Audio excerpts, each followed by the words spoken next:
para chequear un menú premium y una carta de vinos especial. La visita que tenemos es especial, se llama Juan Antonio Bayona y es director de cine. Bienvenido, acá se aplaude todo.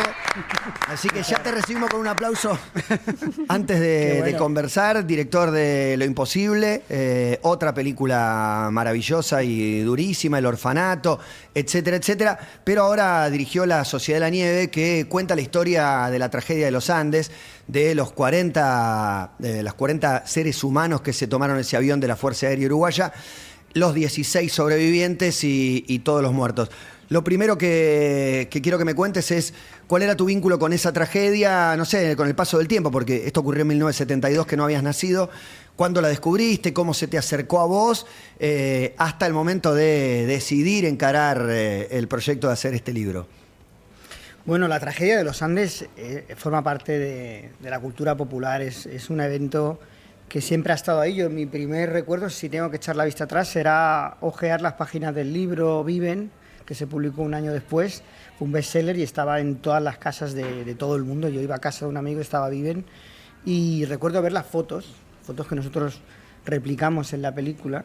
Y las fotos que sacaban ellos ahí arriba. Las únicas fotos que existen, porque encontraron una cámara de fotos y hicieron fotografías.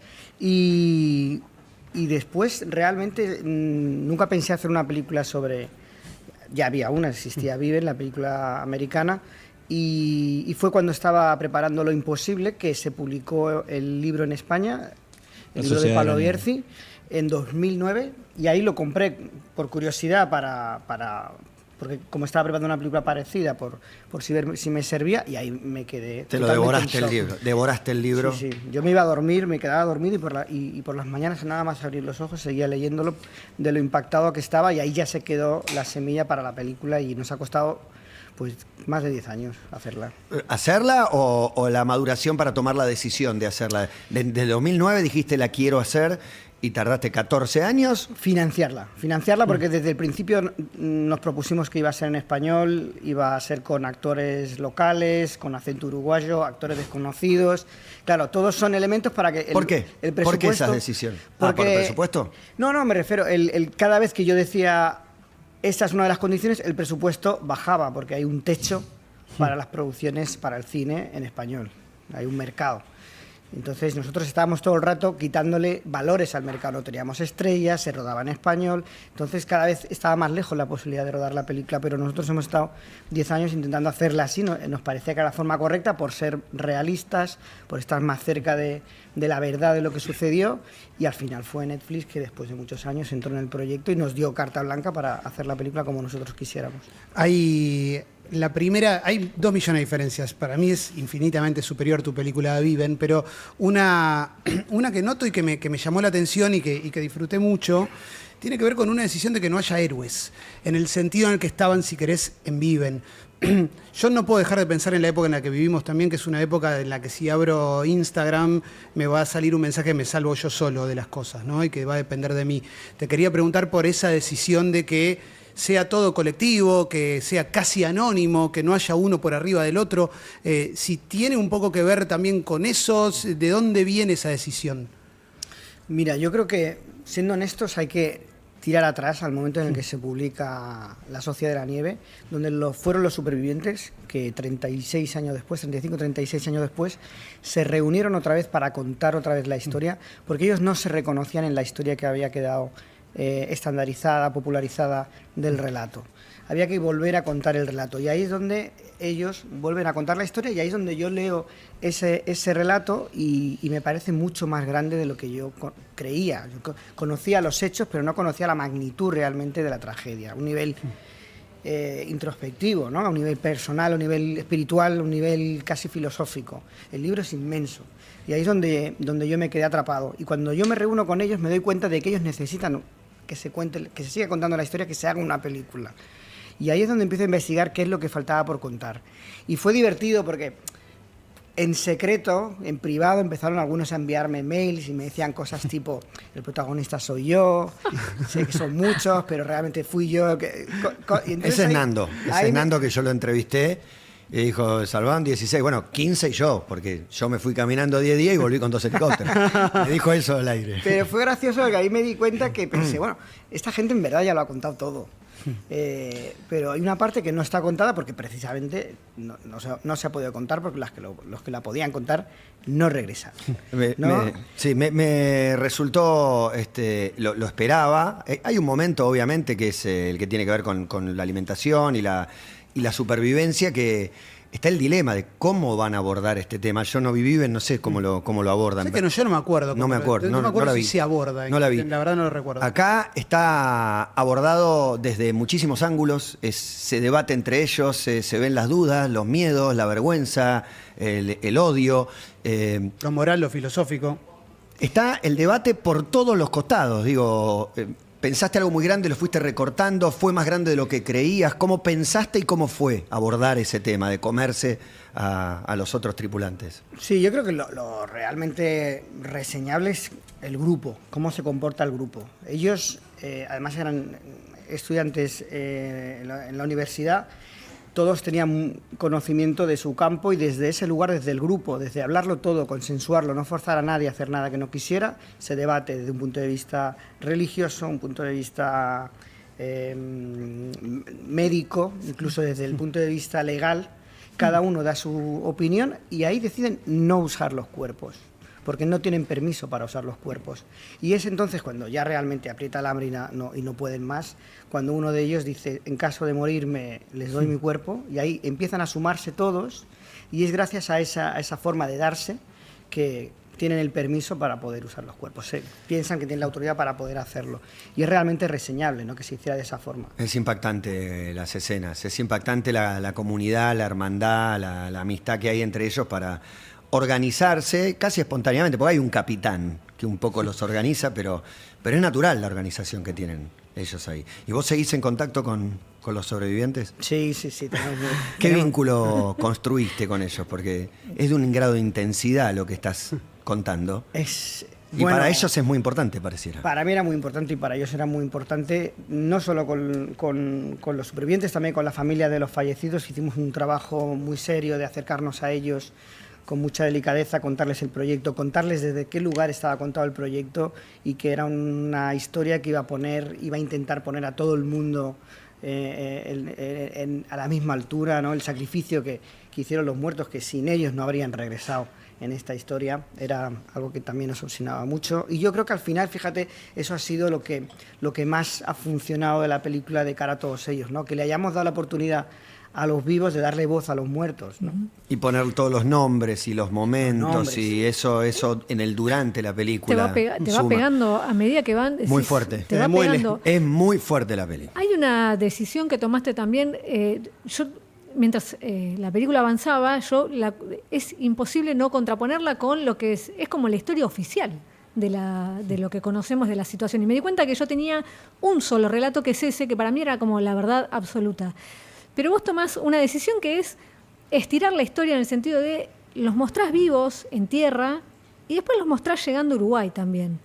¿Qué es lo que buscabas ahí? Hay una escena que al final que se están bañando uno a otro, ayudándose, que están raquíticos y es como, esos son los héroes que llegaron y que estaban totalmente desvencijados. ¿Cuál fue la decisión de esas dos puntas y no que todos los relatos terminaban en ellos levantando los brazos y saludando a los helicópteros? Claro, ahí es donde ellos no se reconocen en el relato, cuando se estandariza un relato de los héroes de la montaña y ellos venían de comerse a sus amigos. Entonces el choque es muy fuerte. Hay también unas duchas al principio de la película y luego hay unas duchas al final de la película. Exacto. Es lo que han cambiado esos cuerpos, ¿no? Y ellos no se reconocen realmente. Lo bueno que tiene el relato en el que basamos, el libro de Pablo Bierzi, es que está escrito 35 años después y existe esa reflexión del paso del tiempo, esa reflexión sobre el relato y esa incomodidad con el lugar donde han ocupado. Y esta película intenta cambiar el relato y contar un acercamiento más real. Te quiero preguntar, Juan, por un actor más que tiene la película, que es la montaña. Y el laburo que haces de sonido, el laburo que hacen con un montón de gente para el sonido, para mostrar esa inmensidad y a su vez tener como esa cosa de soledad, aunque estén todos juntos y que tengan frío. No sé cómo es el tratamiento a la hora de escribir el proyecto y de darle un foco especial a ese laburo. Bueno, nosotros fuimos a la montaña antes de empezar a rodar con los actores. ¿Fuiste al lugar donde estaba el avión? En la misma época del año estuvimos durmiendo allí. Durante varias noches fue terrible. ¿Varias noches? ¿Y con algunos sobrevivientes? Con algunos sobrevivientes no, fuimos en un equipo de cine, filmamos toda la montaña, porque la película se rodó en una estación de esquí en España, en Sierra Nevada, pero fuimos 3 veces a rodar Fueron a la cordillera. A la cordillera, al mismo lugar donde cayó el avión. Están los restos. Están los restos allá y ahí en la misma época del año, con lo que veíamos aludes caer. de 72 días. Tremendo. Cayeron en principio de octubre y lo rescataron en mediados de diciembre. ¿no? Cayeron el 13, rescataron el 22 de diciembre. 22. 13 de octubre del 22 de diciembre. 72 días. Nosotros fuimos en la misma época del año, es un lugar evidentemente poco seguro, fuimos con profesionales de la escalada y allí me di cuenta de lo impresionante que es el lugar, no ya por el tamaño, pero como dices tú, por el sonido. Lo que más se oye en la montaña es a ti mismo. Es tu respiración y tus pasos, porque no hay nada que esté vivo. Hay en una ese frase lugar. que me impactó, que alguien mirando la inmensidad dice, los extraños somos nosotros acá. O sea, todo está en armonía, nosotros somos los que no tenemos nada que ver con eso. Bueno, y ahí, eso me abre la puerta a que si vos contás la historia y solamente la historia, casi que estás haciendo un documental, y con tu historia como director, en algunos momentos de la película yo sentía que estaba viendo elementos de película de terror. Por ejemplo, digo, todos sabemos que hay como 2 instancias, si querés, la de la comida y la de la luz, la de la avalancha. Y en el momento de la avalancha, la sensación que había era como de ese temor de estamos adentro de la cabaña y va a venir el asesino. ¿Te planteaste eso también, como que tenga algún momento más que se asemeje quizás al cine de terror? Yo vengo del cine de terror. Me decía un amigo, has hecho un documental expresionista, me decía. Porque realmente intentamos estar muy cerca de la realidad, casi como si filmáramos una crónica, pero después tienes el documento de las entrevistas con los supervivientes. Y, por ejemplo, Nando nos decía una cosa muy interesante. Me decía, a mí mi gasolina era el miedo.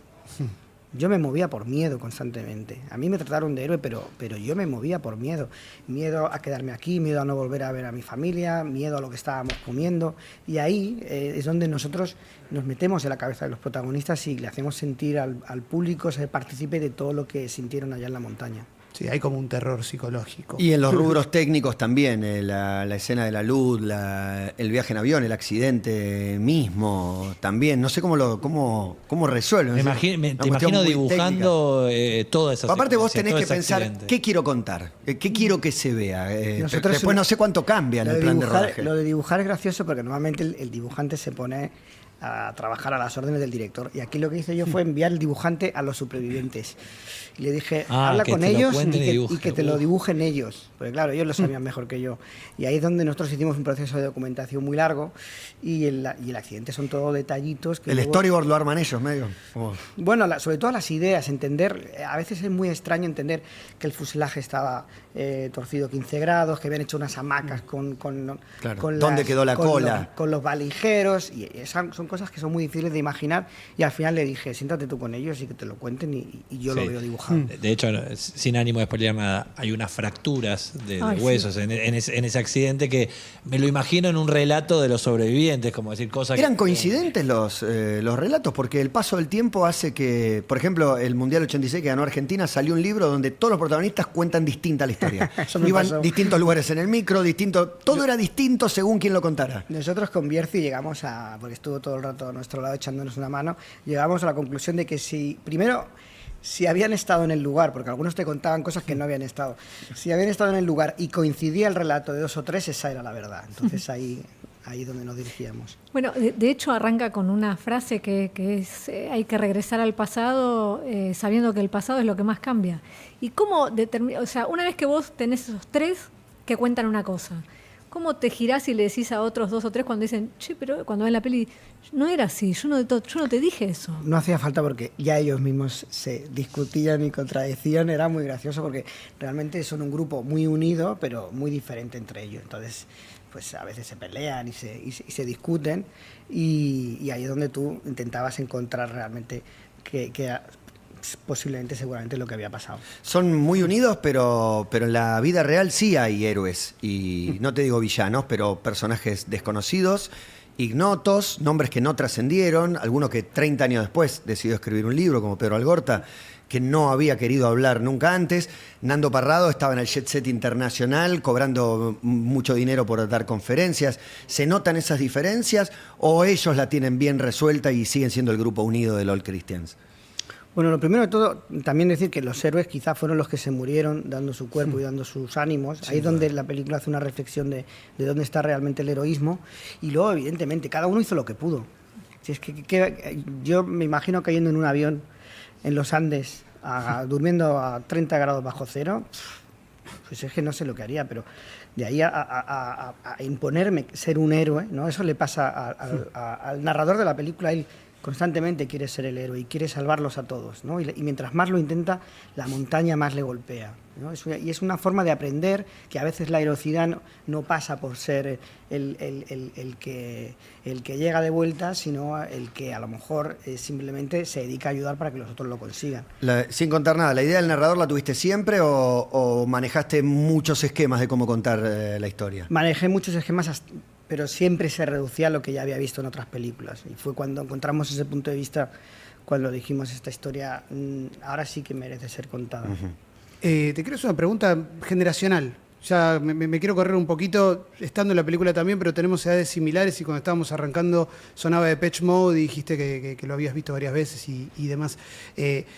Hiciste una película sobre algo que generacionalmente a todos nos tocó en su momento, lo hablamos bastante. Trabajaste con Spielberg. ¿Te pega eso de alguna manera diferente, más allá de tu profesionalismo, que ya lo conocemos, pero de repente te llama Spielberg para ofrecerte algo? ¿Te agarra un poco esta cosa de el Juan Antonio de los 12 años? El Jurassic World 2018, Sí, ¿no? sí, o sale a hacer esta película, finalmente conseguís la financiación y mirá lo que voy a hacer. ¿Te pasa un poco eso? Mira, yo adoro a Spielberg y la primera vez que me llamó le dije que no, para hacer una película. No sabía cómo decírselo, pero me llamó para hacer el primer Jurassic World, no el segundo. ¿Y por qué le dijiste que no? Le dije que no porque yo estaba preparando Un monstruo viene a verme y quería rodar esa película y además teníamos que rodar en 6 meses, no había guión todavía sobre la mesa y me pareció que era un lío muy gordo ponerme a preparar una película sin guión que se rodaba en relativo poco tiempo. Entonces yo muy amablemente le di la gracia y le dije, no hay nada que me apetezca más que trabajar contigo, pero no soy ese tipo de director que trabaja en esas condiciones. ¿Y en lo personal? Luego le dije que sí. En lo personal fue una puñalada. En la 2 ya le dije sí, ahora sí. Eran las mismas condiciones, pero no puedo decirle 2 veces que no a Spielberg. Sí, no. ¿Y cómo fue trabajar con Steven Spielberg? Digo, ¿fue totalmente profesional y cuando empezás en un rodaje ya importa el detalle que estás por retratar o por contar? ¿O hay un momento que decís, estoy con Spielberg? O sea, Claro, no, es lo que dices tú, es como que realmente impone mucho decir, bueno, ahora voy a entrar al despacho de Steven Spielberg para hablar de la película que voy a rodar. Y ahí eso impone. Pero luego, en el momento que empiezas a hablar de la película, ya el interés por la película es mayor. Entonces ahí empiezas ya a centrarte más en el trabajo. Yo te quiero preguntar, Juan, por cómo sos como director de actores. Digo, siempre tus películas tienen como un laburo muy especial que tiene que hacer el actor, digo, los personajes que les toca interpretar. ¿Y cómo fue en este caso? Digo, ¿cómo te involucrás con el actor para... ¿Sos un tipo que deja abierto a que el otro pueda expresar o le pedís cosas muy específicas? Bueno, primero de todo, decir lo feliz que estoy con el reparto de actores argentinos maravillosos. El casting es increíble. Me he quedado El enamorado, casting es quiero increíble. volver a rodar otra vez aquí. con aparte, ellos. hablaste de no actores. Digamos, son actores, no son estrellas, digamos, pero son actores. O La algunos mayoría no eran. son actores, sí, la mayoría son actores. Hay algunos rugbyers, hay alguno que viene del mundo del modelo, hay alguno que no ha hecho nada absolutamente, pero en su mayoría son actores. Louta es músico. Louta es músico, por ejemplo, es decir, era un grupo performer. muy heterogéneo. Yo me entrevisté con los supervivientes, me hice una idea de cómo era cada uno de ellos y cómo era cada uno de los fallecidos, y en base a esa idea yo busqué a los que casaban más con eso, ¿no? Y ahí encontré un grupo muy heterogéneo, que algunos, la mayoría eran actores y otros no lo eran. ¿Y cómo fue trabajar el drama, trabajar las sutilezas de Sí, contar una el historia miedo así? de Con cada uno, la ¿no? desesperación, De Matías Rical, hay actuaciones que son maravillosas. Fue un poco una performance todo el rodaje, porque teníamos mucha información. Teníamos a los supervivientes que con toda la amabilidad del mundo nos ayudaron en todo, teníamos la familia de los fallecidos. Entonces lo que hice fue escoger un grupo de actores que fueron 6 meses de castings. Los castings se hicieron durante el COVID, con lo que yo los hacía por internet, que es muy difícil hacer un casting online, y finalmente se hicieron unas pruebas en persona en Montevideo. Ahí se vinieron como 20 y tantos actores de Argentina, tuvieron que hacer una semana de cuarentena antes de hacer la prueba y una semana de cuarentena después de hacer Solo la para prueba. hacer la prueba. Y aparte ¿no? 20 y pico, de los cuales quedaron por ahí 10, o que los 25 Claro. claro. Tú imagínate. Uno hicieron todo eso para no quedar. Tú imagínate, después de 2 semanas encerrados en un hotel, un grupo de 30 chavales de 18 a 25 años, eran todos amigos ya. Sí, sí. Y siguen siendo amigos con algunos de los que no hicieron la película.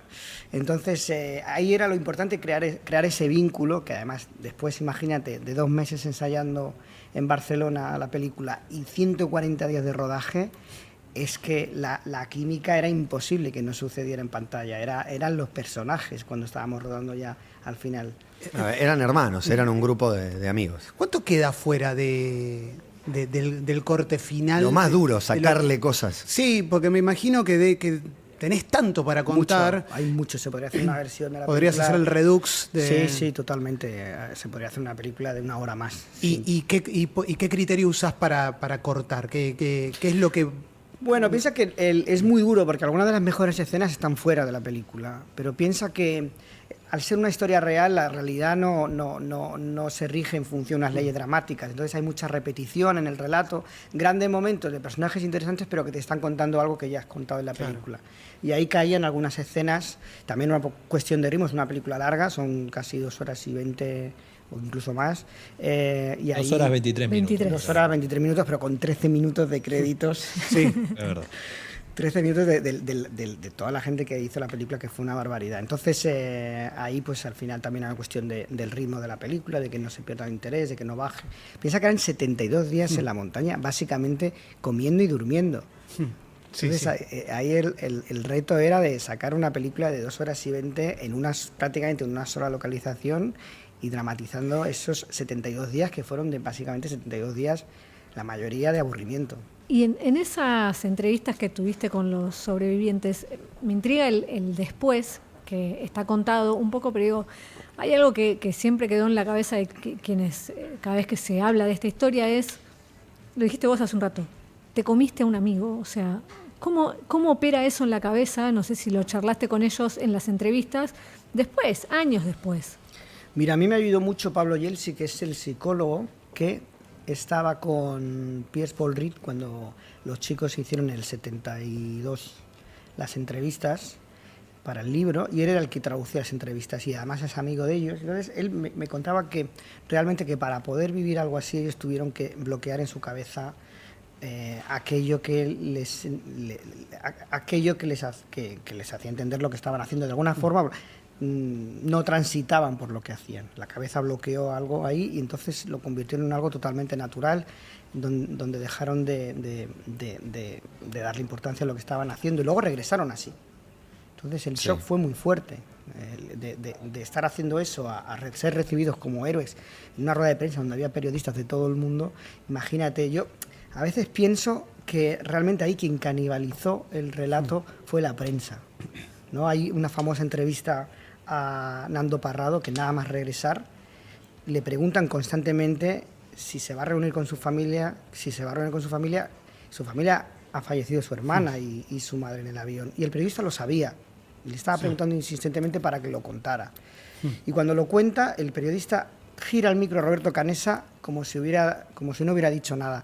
Y esa falta de sensibilidad, cuando ellos vienen de estar 72 días entregándose unos a otros, no dejando atrás a nadie, velando porque no cunda el pánico, un comportamiento excepcional, eso es el gran choque, ¿no? Cuando después de haber aprendido a comportarse de esa manera o de haber establecido esos vínculos, llegas a casa y te encuentras con eso, es muy duro. Con su padre, cuando se encuentra en la casa, hay 2 preguntas, 2 dilemas éticos que se plantean, que es si está bien o si es válido comerse al resto de las personas, a los seres humanos, y si volvés a ser el mismo después de haberlo atravesado. ¿Crees que la película responde estas preguntas?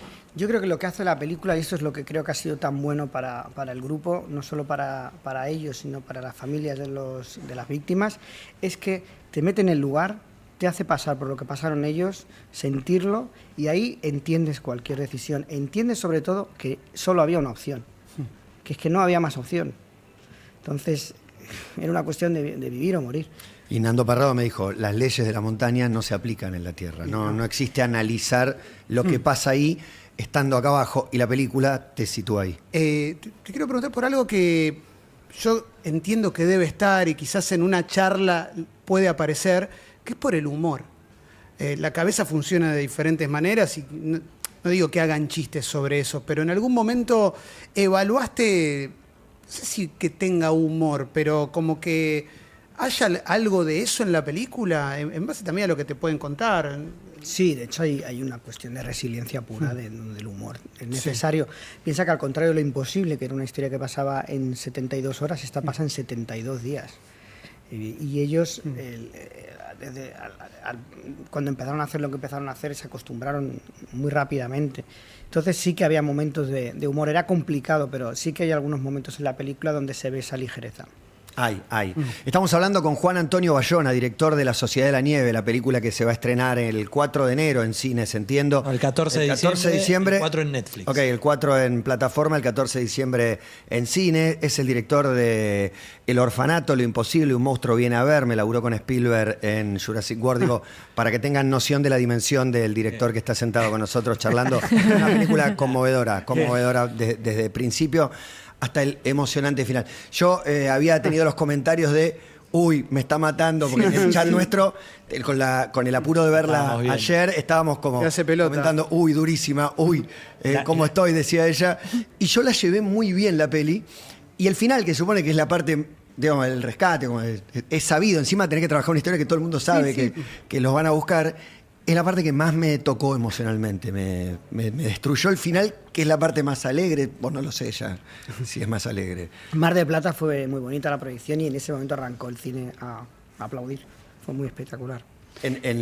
¿Cuando arranca un poco el rescate o cuando termina? Cuando ya arranca el rescate, cuando llega el rescate. Recién Clemente preguntaba por el humor, y hay un momento de humor, que empiezan a hacer unas rimas.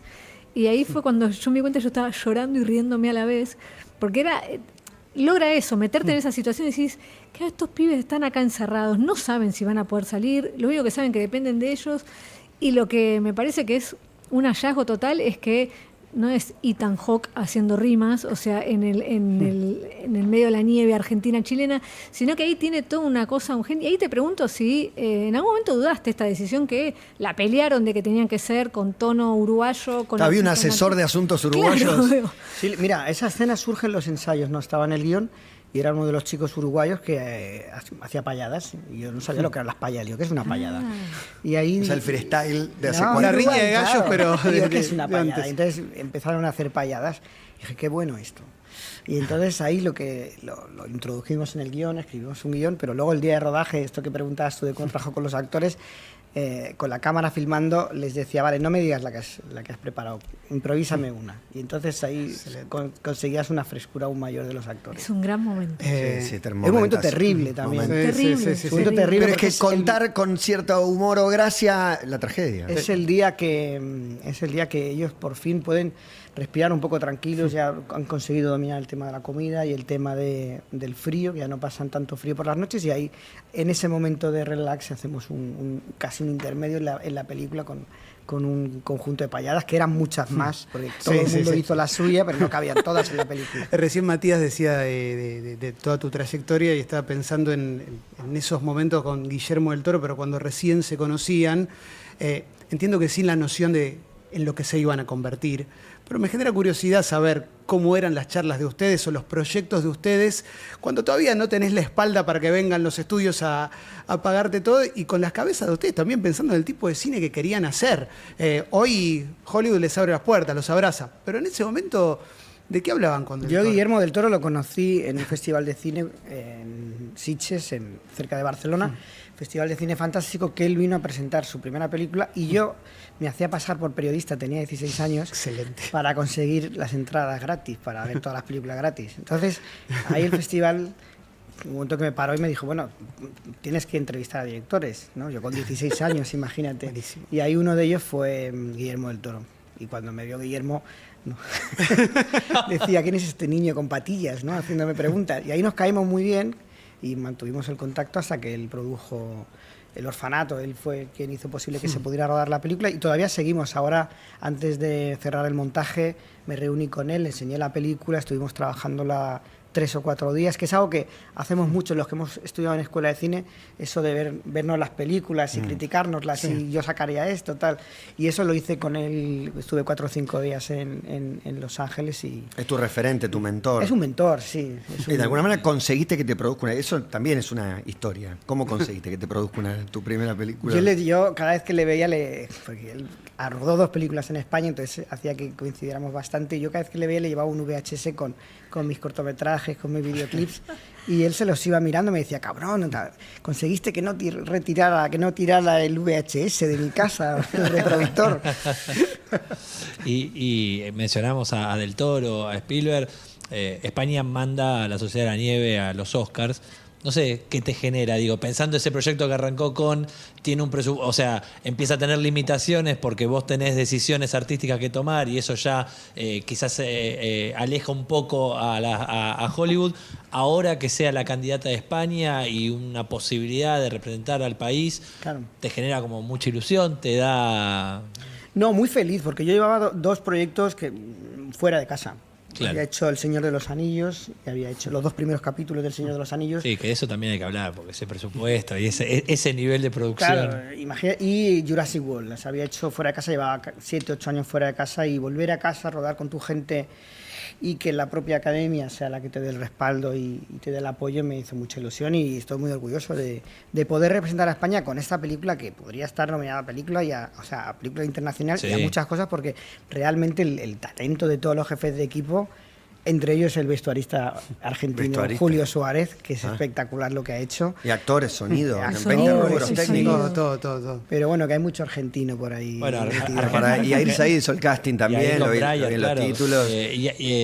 Argentina manda a Los Delincuentes, protagonizada por Esteban Biliardi, que está en la Sociedad de la Nieve también, así que... También. en Sí, una yo de tengo que esas- pedir perdón por haberme llevado a Esteban Vigliar de un año de Argentina. La verdad Porque que él sí. me miraba y me decía que tenía 2 películas pendientes esperando acabar la nuestra. Y dijiste, Juan, que las mejores... En un momento una frase fue, las mejores escenas quedaron afuera, y pasó. ¿Cómo que las mejores escenas? Pasa siempre. Pero ¿cómo una...? Pero Pasa no con las siempre. mejores. Yo, mira, la mejor escena La va... mejor. y- ¿cómo? Hay ¿Qué veces que escena quedó afuera? Pero de escenas las que me- cuentas antes de rodar la película. Dices, mira, quiero rodar una película, te cuento una escena. Pues me ha pasado más de una vez que esa escena sale del montaje. La que era representativa para contarle a Guillermo Pero cómo es era que la hay que película. ser despiadado en el montaje, hay que ser inclemente. Porque al final el que es más inclemente es el público viendo la película. Es verdad. Entonces ahí... Se aburre, apaga, se va, no sé. Claro, entonces tienes que ser inclemente. Esto me lo enseñó Guillermo. No, la gente hoy en día tiene muy poca paciencia. Entonces tienes que ser muy duro. ¿Sabes que me acordé cuando Santiago Segura, que vino acá muchas veces, era con Guillermo del Toro Con también? Almodóvar. No, cuando no, con Guillermo del le Toro mostró trabajó, su claro. película, muy Sí, ilusionado. son muy y amigos. Guillermo le dijo, sobran 45 minutos. no, pero estás loco. De cabeza productor, Sí, claro. Terrible. En esta película me acabo de acordar algo que es un poco medio volado, pero en esta película nadie es conocido. Y estoy pensando en El Orfanato. Yo cuando vi El Orfanato, por lo menos a los argentinos y entiendo a los mexicanos, en un momento hacemos, está Edgar Vivar, Sí. está el señor Barriga.